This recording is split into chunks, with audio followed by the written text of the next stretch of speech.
नमस्कार। यही वीडियो मु सही मानक ପାଇଁ बनाऊँची जो माने प्रतिदिन कौनसी ना कौनसी प्रकारर मनर रोगरे शिकार होचंती। तांको मन को बहुत प्रकारर चिंता आसुची एवं से माने पागलांको परी हो जाउचंती। तो मनीष माने एपरी काहेकि होउचंती? लोक मानंकु दुख काहेकि मिलुची? तांको काहेकि भीतरु एते कष्ट होउची? कौन ए सबुर किछि प्रतिकार नहीं ना प्रतिकार अच्छी किछि? तो यह को धर आमे जानिया पई चाहिबा एवं अन्य मानकर प्रतिकार करिया पई चाहिबा तो आमको प्रथमे जानिबा को पड़िबो कि आम मन केमिति काम करे। आम मस्तिष्क किंबा आमर चिंता करिबा जो शक्ति अछि से किपरि काम करे। जेतेबेले आमे यार प्रकृति को जानी जिबा तो आमे आम मन को निज हिसाब रे कंट्रोल करि परिबा, मन को लगाम लगई परिबा। मन को लगाम लगैले कौन हबो? जदि आमको बहुत चिंता आसुची, चिंता माने कौन? आम मन रे बहुत प्रकार भावना आसुची, थॉट आसुची। तो जहाँ को एंजाइटी हुए किंबा जहाँ को डिप्रेशन हुए किंबा अन्य कौन से प्रकारर मानसिक रोग हुए तो सेमानक मध्यरे कौन होउची? एक्चुअली आमे धर देखिया को जिबा, आपण भावंतु आपण को गोटे प्रकार एंजाइटी होउची, गोटे प्रकार डिप्रेशन होउची। आपण भावुचंती मु जीवन रे किछि करि पालिनी,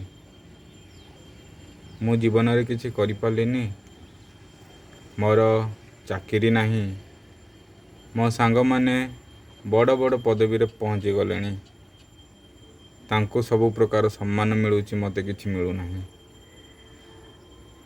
मो जीवन रो मूल्य कौन हैला? तो एई जो आपण भाबुचंती एहा गोटे प्रकार विचार। आउ एई विचार आमे न चाहिले मध्य एमिति हुए कि ऑटोमेटिकली यही विचार आम मन को बारंबार आसी थाए। आउ एई विचार को जतेबेले आमे अटकेई पारुनु तो से विचार जो बारंबार आसिक आमको कष्ट दिए, गोटे प्रकार आमको गिल्टी फील कराए, आमको दुख दिए, तो यही विचार जगू ही आमे दुख पाओ। जदि आमे यही विचार को लगाम लगाई पारिबा, कंट्रोल करि पारिबा, तेबे आमको से दुख हब नहीं। आपण भाबुचंती मु किछि करि पालिनी, धर आपणक मन रे से विचार आसु ही नहीं तो आपन को कष्ट हबो कि? कष्ट हबो नहीं। तो आमे एई विचार को केमिति कंट्रोल करिबा? विचार आमर कंटिन्यूअसली आसुची, आमको दुख होउची, तो आमे चाहूचु ए विचार न आसु। धर मु चाहिबी कि मु कौन सी मांकड़र विचार करिबिनी, मांकड़र विचार करिबिनी, तेबे कौन मो मन रे मांकड़र विचार आसीबनी? कारण मु जेतेबेले भाबुची कि मु मांकड़र विचार करिबिनी सेतेबेले ही मु मांकड़र विचार बारंबार करूची।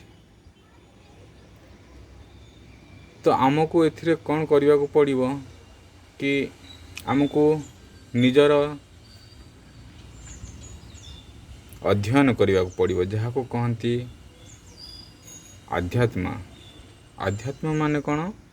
ଆତ୍ମାର ଅଧ୍ୟୟନ। ନିଜ ଆତ୍ମା ମାନେ ମୋର ଅଧ୍ୟୟନକୁ ମୁଁ ଆଧ୍ୟାତ୍ମ କହିବି। ତ ଆମେ ନିଜକୁ ଯେତେବେଳେ ଅଧ୍ୟୟନ କରିବା ଆମେ ଜାଣିବା କି ଆମ ମନରେ ଯେଉଁ ବିଚାର ସବୁ ଆସୁଛି ତାକୁ ଆମେ ଯଦି କେବଳ ଦେଖିବା, ଆମେ ତାକୁ କଣ୍ଟ୍ରୋଲ୍ କରିବା ପାଇଁ ଚେଷ୍ଟା କରିବାନି। ତ ଯେତେବେଳେ ଆମେ ତାକୁ ଖାଲି ଦୃଷ୍ଟିରେ ଦେଖିବା, କୌଣସି ପ୍ରକାର ତାକୁ ନେଇକି ଆମେ କିଛି ଭାବିବାନି କି ଏମିତି ବିଚାର ଆସିଲା କିମ୍ବା ନ ଆସିଲା, କିମ୍ବା ବିଚାର ଆସୁ କିମ୍ବା ନ ଆସୁ, ଆମେ କେବଳ ସେ ବିଚାରକୁ ଦେଖିବା। ଯେତେବେଳେ ଆମେ ସେ ବିଚାରକୁ କଣ୍ଟିନ୍ୟୁଅସ୍ଲି ଦେଖି ଚାଲିଛୁ, ଆମେ ତାର ଯେଉଁ ଥଟ୍ ଆସୁଛି, ଯେଉଁ ବିଚାର ଆସୁଛି, ତା ପ୍ରତି ଆମେ କିଛି ରିଆକ୍ସନ୍ ଦେବାନି। ଆମେ କେବଳ ତାକୁ ଦେଖି ଚାଲିବା।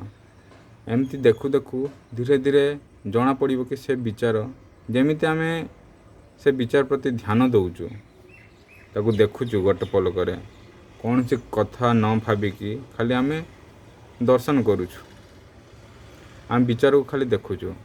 ତ ଦେଖୁ ଦେଖୁ ଆମକୁ ଜଣାପଡ଼ିବ କି ସେ ବିଚାର ଅଟୋମେଟିକାଲି ଲୁପ୍ତ ହୋଇଯିବ ଏବଂ ଆମକୁ ଆଉ ସେହି ପ୍ରକାର କିଛି ଫିଲିଂ ଆସିବନି।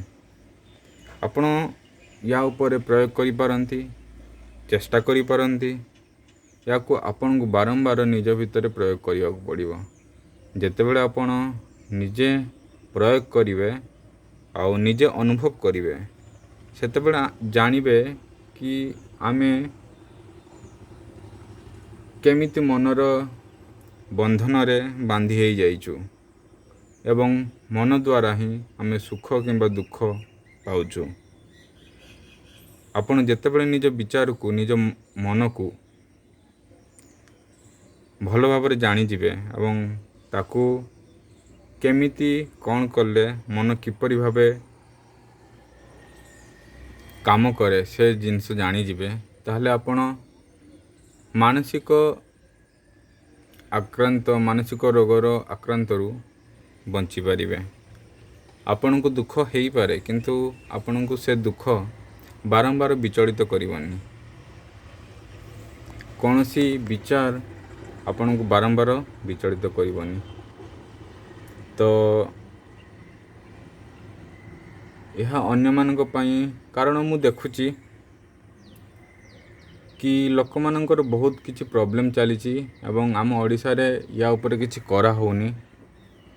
ତ ଫର୍ ନଲେଜ୍ ଖାଲି ମୁଁ ଏହାକୁ କହିବା ପାଇଁ ଚାହୁଁଛି, କାରଣ କି ଯାହାଦ୍ୱାରା କି ଲୋକମାନଙ୍କ ଭିତରେ ଗୋଟେ ପ୍ରକାର ସଚେତନତା ଆସୁ ଏବଂ ସେମାନେ ନିଜେ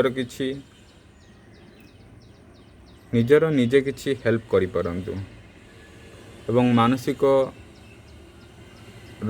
ଯେତିକି ପ୍ରୋବ୍ଲେମ୍ ହେଉଛି ସବୁ ଆମର ମାନସିକ ଚିନ୍ତା ଯୋଗୁଁ ହେଉଛି।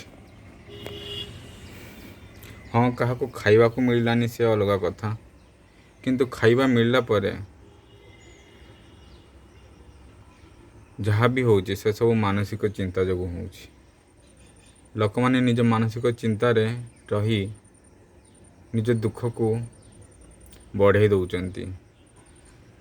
ସେମାନେ ମନ କିପରି କାମ କରେ ସେସବୁ ବିଷୟରେ ଜାଣିନାହାନ୍ତି। ଯଦି ଆପଣମାନେ ଏହି ବିଷୟରେ କିମ୍ବା ଆଧ୍ୟାତ୍ମ ବିଷୟରେ ଅଧିକ ଜାଣିବାକୁ ଚାହୁଁଛନ୍ତି, ତ ମୁଁ ପୁଣି କିଛି ନା କିଛି ଭିଡ଼ିଓ ବନେଇବି, ତାକି କିଛି ଲୋକ ଏହା ଦ୍ୱାରା ଉପକୃତ ହେବେ। ଯାହାକୁ ଦରକାର ସେ ତ ନିହାତି ଉପକୃତ ହେବ। କାରଣ ମୁଁ କିଛି ଜିନିଷ ନିଜ ଭିତରେ ଅନୁଭବ କରିଛି। ମୁଁ ବି ଆଗରୁ ଏମିତି ଚିନ୍ତାରେ ଗ୍ରସିତ ଥିଲି। ମୋର କାହା ସହ ସମ୍ବନ୍ଧ ଖରାପ ହୋଇଗଲା କିମ୍ବା କୌଣସି ଜିନିଷରେ ମୁଁ ଭଲ କରିପାରିଲିନି, ତ ଏସବୁ ଜିନିଷ ମୋ ମୁଣ୍ଡକୁ ଖାଇଯାଉଥିଲା।